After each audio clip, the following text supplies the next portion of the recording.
क्या है कि समाजवादी पार्टी के लोग और मनोज इकोसिस्टम के काका। लोग हर चीज को हिंदू मुसलमान के नजरिए से देखते हैं और उनके सामने एक ही चीज होती है कि किसी प्रकार से मुसलमानों को डराओ और उनको उनका वोट अपने तरफ कंसोलिडेट करो। इसके तो वो बेसिक्स में क्राइम और जाने की बुलडोजर का आवश्यकता है। रिलेशनशिप क्यों है? Supreme okay. कोर्ट ने इसलिए बुलडोजर तो वो उठा बुलडोजर दिया। समस्या नहीं है, समस्या वोट है। सर, वोट की सर, राजनीति है क्राइम और और ये बुलडोजर का क्या राजनीति रिलेशनशिप है? उत्तर फिर सुनिए बोलना सुनिए चाहेंगे इसमें आप? सुनिए सुनिए विवेक श्रीवास्तव, आई कम टू यू। मनोज काका, बुलडोजर समस्या नहीं है, ये जो सांप्रदायिकता का डर बिठाने वाला डोज है ना, वो समस्या है, और कोई समस्या नहीं है। देखिए, अनंत विजय सर को हम लोग बहुत दिनों से पढ़ते आए हैं और मैं समझता हूं कि लंबे लंबा इनका सरकार पोषित लेख भी छपता है। इनको हम लोग क्या कह रहे हैं उस पर नहीं जाना चाहिए। कम से कम इनको जो देश के माननीय सर्वोच्च न्यायालय ने कहा है, जो इस देश के 140 करोड़ लोगों के भरोसे की दीवार का है जो संस्थान, उस संस्थान ने जो बात कही है कि आप किसी का आरोपी या दोषी होने पर उसका घर नहीं गिरा सकते, वो उस बात को समाजवादी पार्टी के राष्ट्रीय अध्यक्ष जी जो बहुत पहले से कहते आए हैं कि बुलडोजर का कोई दिमाग नहीं होता, उसको इस देश के माननीय सर्वोच्च न्यायालय ने भी वही टिप्पणी करा। और अनंत विजय जी से मानना चाहूंगा कि गिरिराज सिंह के बयान से आप कितना संबद्ध होते हैं, आप योगी आदित्यनाथ के उन बयानों से आप कितना संबद्ध होते हैं अपने आप को कि आप मेरे एक मारोगे तो मैं 10-10 मारूंगा। आपको उनके कोई कृत्य सांप्रदायिक नहीं लगेंगे, क्योंकि आप उनके विपक्ष में नहीं बोल सकते। इसी उत्तर प्रदेश में हमीरपुर की बेटियों पे कुछ बोला आपने, फर्रुखाबाद के बेटियों पे कुछ बोला आपने, 69,000 शिक्षक भर्ती पे कुछ बोला आपने। जब आप ही के तरह के लोगों को हो सके, अनंत विजय भी कल के किसी यूनिवर्सिटी में प्रोफेसर बनाया जाए, लेटरल एंट्री अनंत विजय की भी हो सकती है इतना बढ़िया गीत गाने पे। इनको सच बोलने की मनाही है और उसी का लोग भारतीय जनता पार्टी में उसी से लोग पोषित होते हैं। आप भारतीय जनता पार्टी में अगर सच बोल देंगे, किसी उत्तर प्रदेश में एक पत्रकार ने सच बोल दिया, पर मनोज काका जी में नहीं है, पर मनोज काका जी बच्चों को नमक रोटी दी जाती है, पर मनोज काका जी, जर्नलिस्ट से आप लोगों के रिश्तों पर ज्यादा चर्चा होती है। जरूरत होती है। अब मैं क्या बताऊं, यहाँ तक बातें फैली हुई है 2 BHK, 3 BHK, 4 BHK, 5 BHK। क्या ये सच नहीं है कि 69,000 शिक्षक भर्ती में उच्च न्यायालय के निर्णय के बावजूद भी उत्तर प्रदेश की सरकार मनोज काका बताइए ना, मैं तो इत्मीनान से जो सवाल पूछी उसका जवाब दीजिए। आप एक जर्नलिस्ट के ऊपर इतने बड़े बड़े आक्षेप लगा रहे हैं, सवाल तो आप पर भी आना चाहिए, आपकी सरकार पर आना चाहिए। आनंद विजय तो अभी, आनंद विजय जी बता दीजिए भाई।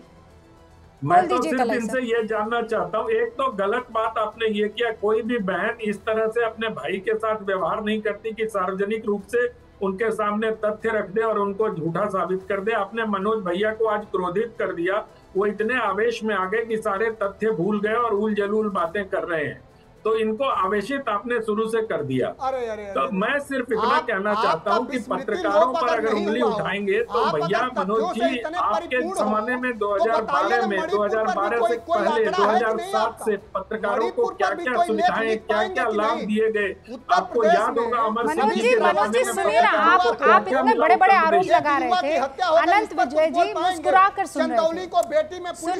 सुनिए मनोज काका जी, मनोज काका जी मेरी बात सुनिए, आप मेरी बात सुनिए। जब आप बड़े बड़े आरोप लगा रहे थे, अनंत विजय जी शालीनता से मुस्कुरा कर आपके आरोपों को सुन। फर्रुखाबाद में क्या हुआ? अरे ये सब बात आप रिपीट मोड पर कर रहे हैं। आप दोनों को मैंने स्क्रीन पर रखा था, उन्होंने उफ तक नहीं किया, आपके भारी भारी आरोपों को उन्होंने चुपचाप सुन लिया। अब उनका टाइम है, अब उनको बोलने दीजिए, मत बोलिएगा। पूरे देश ने देखा, आपने गंभीर आरोप उन पर लगाए, लेकिन उन्होंने चुपचाप सुना। अब आप उन आरोपों का जवाब सुनिए। मैं चाहती हूं दोनों को पसंद करने वाले दर्शक है ना, अनंत विजय जी। मैं तो सिर्फ इतना कह रहा हूं रूबिका जी कि नेताजी के जमाने को और समाजवादी पार्टी के पत्रकारों के साथ के रिश्ते को याद किया जाना चाहिए, और अखिलेश यादव जी के समय भी पत्रकारों को रिश्ते को याद किया जाना चाहिए कि किस तरह से पत्रकारों को उन्होंने भूखंड से लेकर और फ्लैट तक दिए। ये सारी चीजें लगातार, मेरे पास कोई प्रमाण नहीं है इसलिए मैं किसी का नाम नहीं ले रहा हूं, अगर प्रमाण होते तो मैं नाम लेता, लेकिन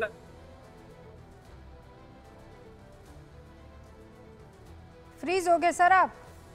प्रमाण शायद आनंद विजय जी प्रमाण लेने गए हैं, मैं इंतजार करती हूँ। लेकिन प्रदीप भंडारी थोड़ा सा अगर रिसर्च कर ले ओके तो मुझे लगता है कि मनोज काका जी को आनंद जी आप प्रमाण लेने चले गए। नहीं नहीं नहीं, मैं तो आप ही के साथ हूँ, कहाँ प्रमाण लेने जा पाऊंगा। अब तो वो प्रमाण सारे अब कहाँ उपस्थित हैं। अब लखनऊ में किसी से पूछ लीजिए, किसी से पूछ लीजिए हजरतगंज क्या क्या होता था हजरतगंज में, वो सारी चीजें, सारी घटनाएं मनोज जी को भी पता होगी। लेकिन इनकी मजबूरी है, इनके ये प्रवक्ता है अपनी पार्टी का, तो बचाव करेंगे ही करेंगे। इसलिए पत्रकारों को छेड़ने की कोई आवश्यकता नहीं है मनोज काका जी। और ये कम से कम नेताजी से आप लोगों को सीखना चाहिए था। नेताजी ने पत्रकारों को इतनी सहूलियतें दी, लेकिन नेताजी ने कभी पत्रकारों पर सार्वजनिक रूप से कोई आरोप नहीं लगाए। अगर ये नेताजी वाली समाजवादी पार्टी नहीं है तो अलग बात है। मैं सिर्फ इतना कह रहा हूँ कि आप फैक्ट पे बात करो, आप व्यक्तिगत क्यों होते हो? कभी रूबिका जी के प्रति व्यक्तिगत हो जाते हो, कभी मुझे लेकर कोई टिप्पणी करते हो। नहीं, पर अनंत विजय जी उसमें मनोज काका की गलती नहीं है, ये आप समझिए। बस एक वाक्य, बस एक सेकंड, बस मैं इतना बता देती हूँ, ये मनोज काका की गलती नहीं है। ये जो जिस व्हाट्सएप यूनिवर्सिटी की बात करें, वैसे व्हाट्सएप ग्रुप्स भी बहुत सारे बने हुए हैं, जिसमें ये एक जो बयान जाएगा, फिर उसके बाद वो दूसरे ग्रुप्स में जाएगा, फिर वो सोशल मीडिया पर जाएगा, फिर भयंकर उस पर लाइक्स पड़ेंगे, फिर कहेंगे वाह वाह मनोज भैया क्या बोले हैं आप। यही काम आप दूसरी तरफ से भी देख लेंगे, वाह प्रदीप भैया क्या जवाब दिया आपने। आजकल खेल यही तो चल रहा है, क्या आपने धो दिया, क्लीन स्वीप, इसी तरीके की चीजें चलती रहती है। तो सहनशीलता खत्म हो गई है। जवाब देने का समय देंगे। हाँ, मैं आपको दूंगी मनोज काका।